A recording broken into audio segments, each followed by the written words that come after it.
Doc would have to blow the whistle and tell doctors not to give him painkillers. Because Doc used to say, Ace has the willpower of a grubworm. It was sad and frustrating. This should have been 4 guys celebrating something miraculous. Instead, it became hard work just to make sure it came off every day, that Peter and Ace got out of their rooms, that we made it to the venue, that we got through a show. While I traveled with 1 rolling suitcase, Ace was now traveling with 17 bags, including one that weighed more than 100 pounds. In it was a projector and cables so he could run an image of his face and Elvis's face morphing into each other on a loop in his hotel room. Ace brought along some interesting girlfriends, too.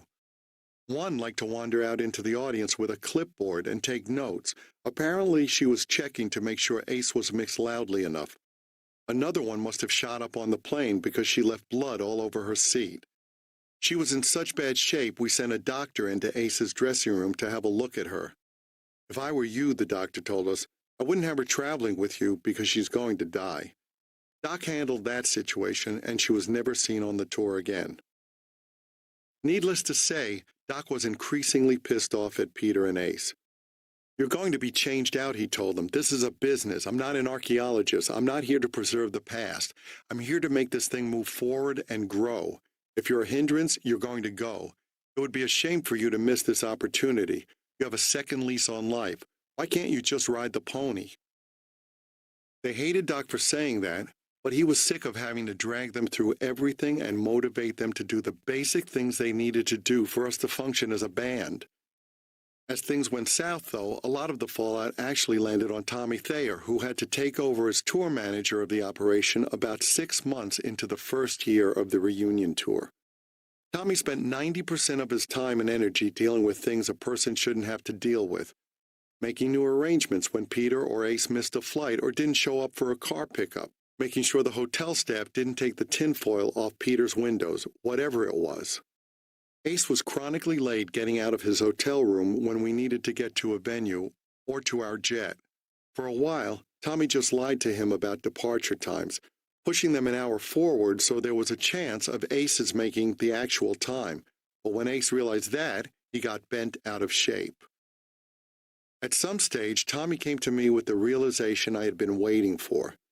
He admitted that the perception he'd had of me and Gene as the tight asses, the business guys, and Ace and Peter as the rock and roll guys couldn't have been more wrong. Being inept, unreliable, and marginally capable didn't make you rock and roll. It made you inept, unreliable, and marginally capable. Ace was now, in Tommy's words, a fucking loser. In early 1997, we flew to Japan, where we were received like heroes once again, huge crowds awaiting us everywhere we appeared. We traveled between shows by bullet train. One afternoon, we went to board a train, and an enormous crowd greeted us once again. Kids gathered at the station to see us. We walked through the station surrounded by security people, and when we arrived on the platform, it too was mobbed with fans. It was incredible, again. I felt blown away. We should wake up every day and thank whatever God we believe in for what we are experiencing. And at that moment, Peter turned to me and said, I'm sick and tired of this hard days night shit. I was speechless. Chapter 53. In April 1997, before a show in Georgia, Peter started grousing that his hands hurt. I can't do the show, he said, calling Doc from his hotel room. Fine, said Doc. He then called Peter's roadie, Eddie Cannon. Shave your beard, Doc said. You're on tonight. Peter heard about it and went apeshit. The fans will never accept it, he screamed. You can't put someone else out there in my makeup. I disagree, said Doc dryly. Yeah, well, actually, Peter, we have a show to do. Eddie shaved and put on Peter's makeup. 1, 2, 3, 4, let's go. We launched into the show. I introduced Eddie from the stage and, surprise, surprise, either nobody cared or nobody had time to care. This was the night, and this would be the show. We weren't going to put on a show because Peter's hands hurt? I don't think so, pal, because the show, as they say, must go on. Ace started getting paranoid. He had rented an apartment off La Cienega Boulevard in L.A. and spent off days there. But he was convinced the place was bugged, that he was being watched. So he pulled all the electrical wires and phone lines out of the place. The owners went crazy.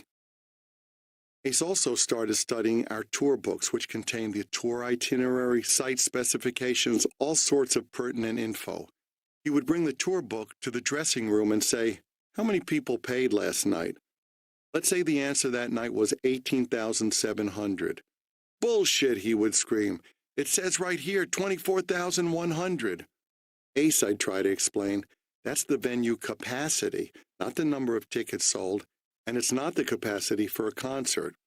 "Bullshit." Part of Ace's contract included a stipulation that he not get high, but he carried around a shoulder bag that might as well have been made of gold for the way Ace clung to it. He had pills tucked into the sleeves of his onstage outfit. The problem was, how could we enforce the contract? Stop the tour? Fine him? During the tour, Peter and Ace's representative, George, demanded a meeting with the entire band to go over finances. His intention clearly was to show us and his clients that he was a force to be reckoned with. He came in wearing a blazer and tie in an effort to look businesslike, with Ace and Peter trailing behind him. He set up an easel and started pointing at numbers. His grasp of the business was not much better than Ace's. After months of nonsensical requests and suggestions of poor budgeting, we finally had enough. We took him apart, item by item. He was completely ill-equipped regarding finances or touring, and Ace and Peter were silenced when they saw it. At the end of the tour in July 1997, Peter and Ace demanded to be made full members of the band again. "We did things your way," Peter said, "and we had a huge successful tour. Now we want to be equals." Being stunned by one of these guys was an almost daily occurrence, but this dropped my jaw. "Don't you realize the reason it was a big success is because you had no input and no say? We'd made a lot of money and we'd made a lot of people happy." Peter and Ace were upset because they were now rich again, but not as rich as me and Gene. There were people richer than I was, and I didn't lose sleep over it. And anyway, I deserved more than Peter and Ace did. I stayed when they left.